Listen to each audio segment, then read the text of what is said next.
Yeah. Bruh, listen to me. I'm here to answer questions. You understand? I know Stevie J better than I know 50. You know, I used to bodyguard Stevie J. He know this. He close to Puff at this time.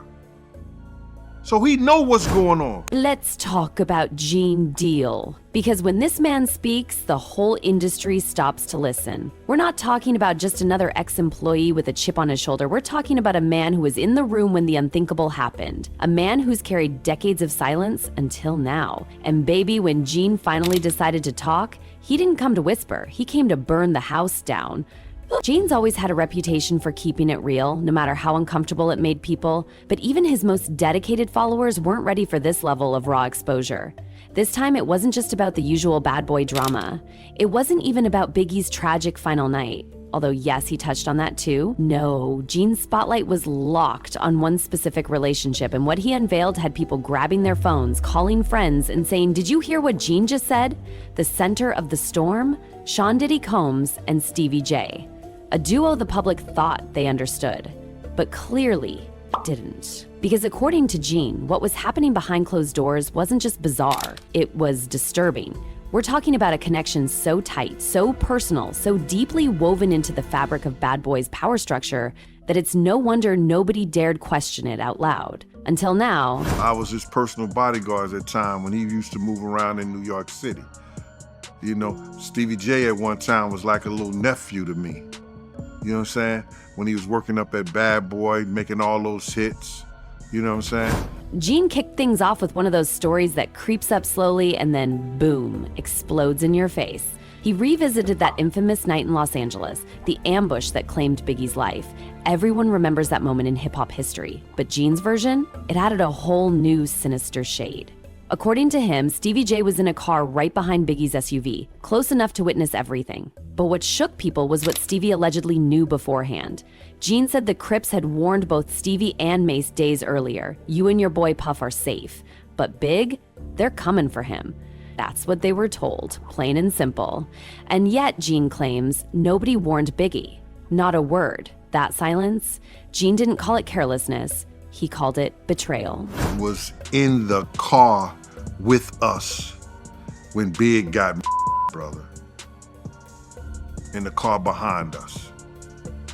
I sold a chain that weekend to Stevie J that he didn't even pay me for the cross on it or nothing. You know what I'm saying? He gave me half the money. But Gene didn't dwell too long on Biggie's death. Because for him, the real storm, the deeper wound, wasn't just what Stevie didn't do, it was who Stevie became once he got inside Diddy's inner circle. That's when Gene's tone turned from sorrow to suspicion. He painted a portrait of Stevie J not just as a music producer, but as someone who figured out how to thrive in a ruthless world. Loyalty, Gene said, was currency. And Stevie?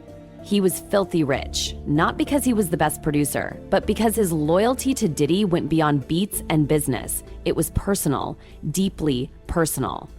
Stevie J wasn't just a member of the crew, he was always there, like furniture. He wasn't just at the studio, he was at Diddy's house, Diddy's events, Diddy's everything. What you know about his relationship with Diddy? Well, when Stevie J first got his start with Diddy, you know what I'm saying, Diddy treated him just like he was treating everybody else. Robbing them blind, and they didn't even know it. Because they didn't know anything about the record industry.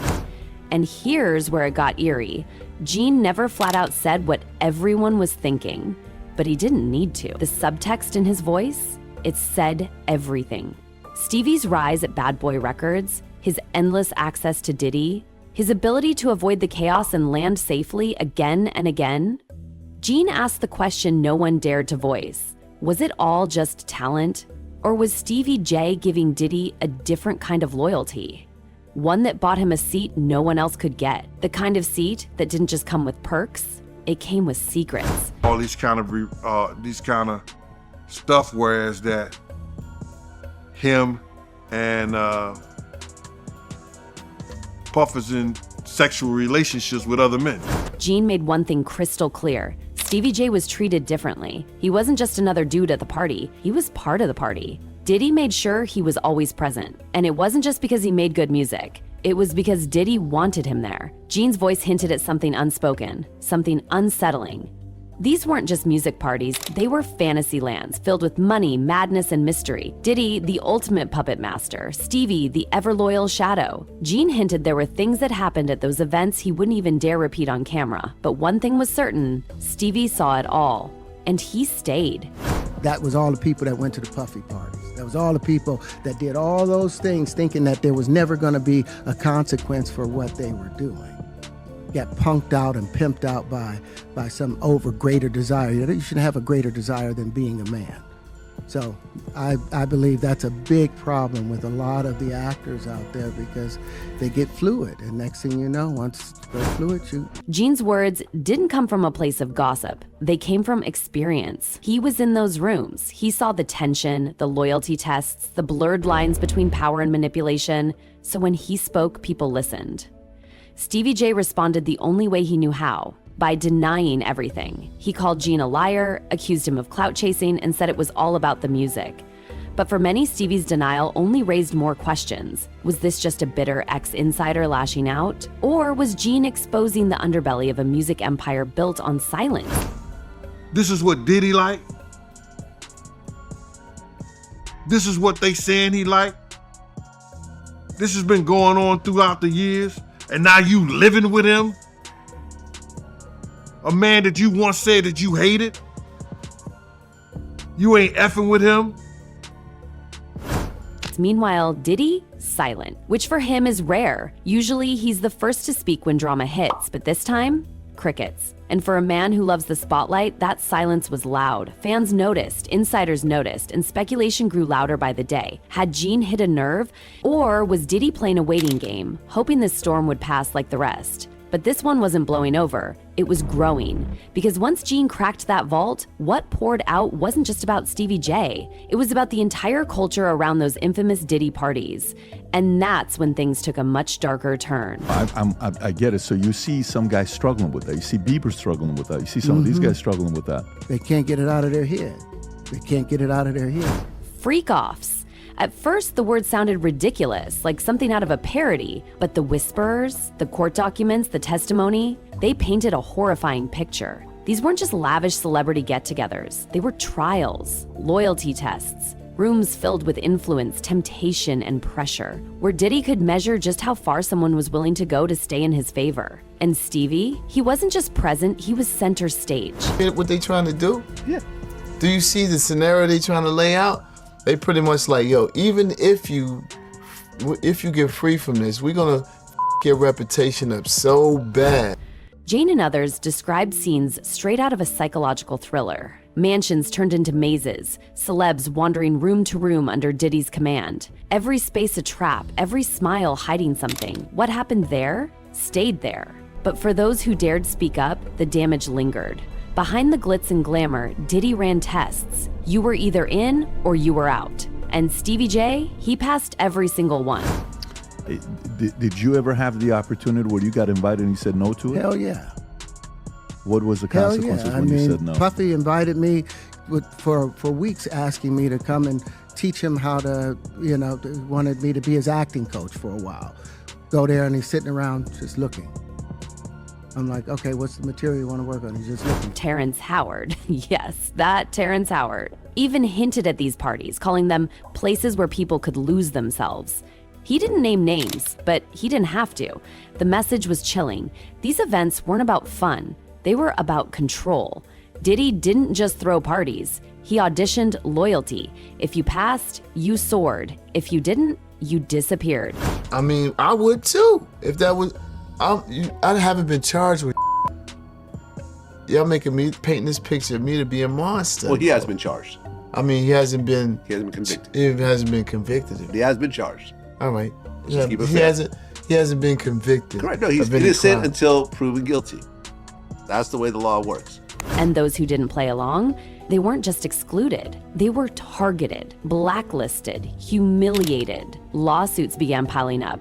One woman said she was tricked into attending a so-called networking event, only to find herself trapped in a nightmare. She refused to play Diddy's game, and in return, she was threatened. Her career on the chopping block. So you gotta realize he got a lot of money. He still got a lot of money because he's paying these high-profile lawyers to take this case. So in having them to take this case, they're able to construct a lot of information together to making sure that when they go to the courts, they can say, yo, Your Honor, listen here, this is something that's changed. This is something that's new. This is something that's different. Another young music producer claimed Diddy mocked him, manipulated him, tried to rope him into an unfair contract. When he said no, Diddy allegedly promised to end his career before it began. This wasn't just business, it was psychological warfare. You notice to be hands off with somebody. A number of producers come in to make the approach, and you threaten to punch them in the mouth, or threaten to knock their head off for talking to you like, or looking at you like you're a woman.